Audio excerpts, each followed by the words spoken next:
Assalamu alaikum wa rahmatullahi wa barakatuh. Bismillah walhamdulillah wa salatu wa salam ala rasulillah wa ala alihi wa sahbihi wa man wala wa sallama tasliman kathira amma ba'd. One of the most common questions that you get during Ramadan is about some of the most basic aspects of Ramadan. So in this very short video, inshallah, I will give to you the ABC of fasting and the ABC that we need to know about in this month of Ramadan. The very first issue is the issue of intention. This is something which confuses a lot of people. Do we have just one intention for the whole month of Ramadan, or do we need to continuously renew this intention each and every single day for each day of fasting? And the strongest opinion and the more correct opinion is that we need to have a new intention for fasting each and every day of Ramadan. So at the beginning of Ramadan, you have a general intention that you're going to fast the whole month of Ramadan. But then for every single day, in the night, before you start fasting, before Fajr, you make a new intention that you're going to fast on that day. And that's what the Prophet ﷺ was referring to in the hadith: whosoever doesn't make the intention from the night, then he has no fasting, or she has no fasting.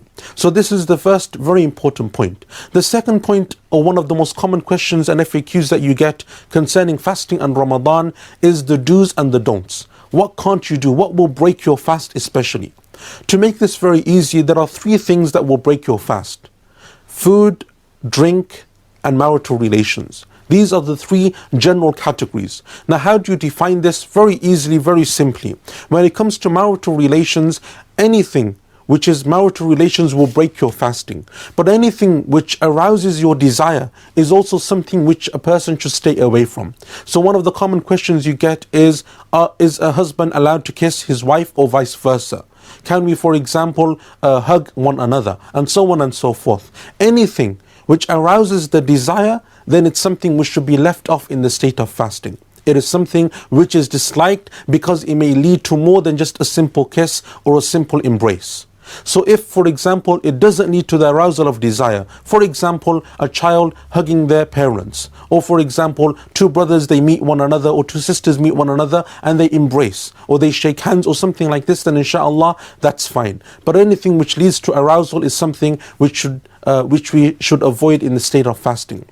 The second issue, when it comes to food and drink, what is the criteria for this? Because one of the most common questions that we get concerning Ramadan is, can we use toothpaste? Can we use eye drops? Can we get a vaccination whilst we're fasting? What about if you're a diabetic? Can you use insulin?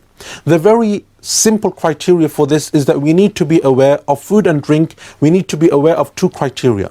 Number one is something which enters the body. It reaches the inside of your body. So it's not just something which is on the surface like a lotion or like a cream, but it enters into your body. And the second thing is that it gives you some type of sustenance. It nourishes you.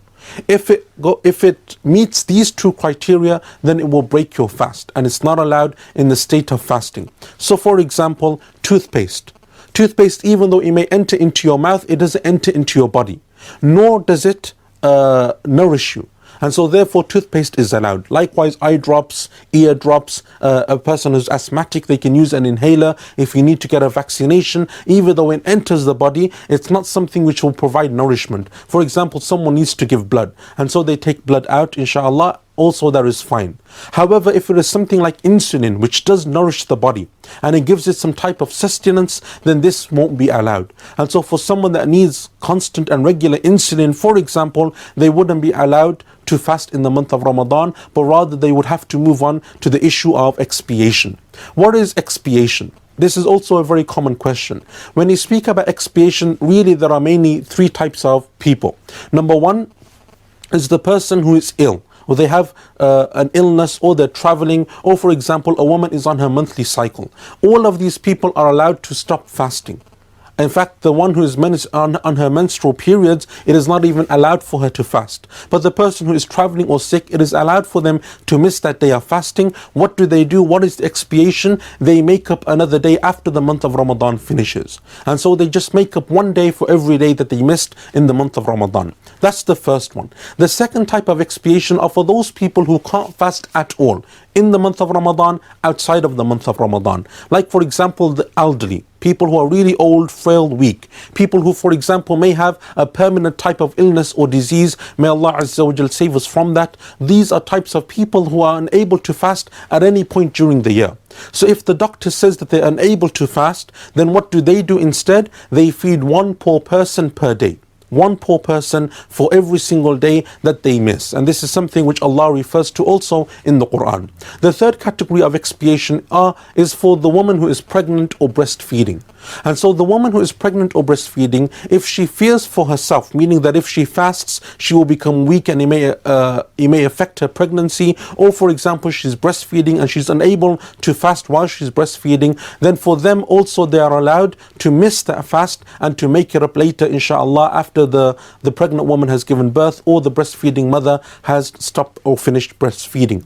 However, if, for example, the mother feels that the child is the one that will be harmed, not her herself, but the child will be the one that is harmed, then some scholars recommend, and inshallah it is the safer opinion, that not only does she make up the fast, but she also feeds one poor person per day.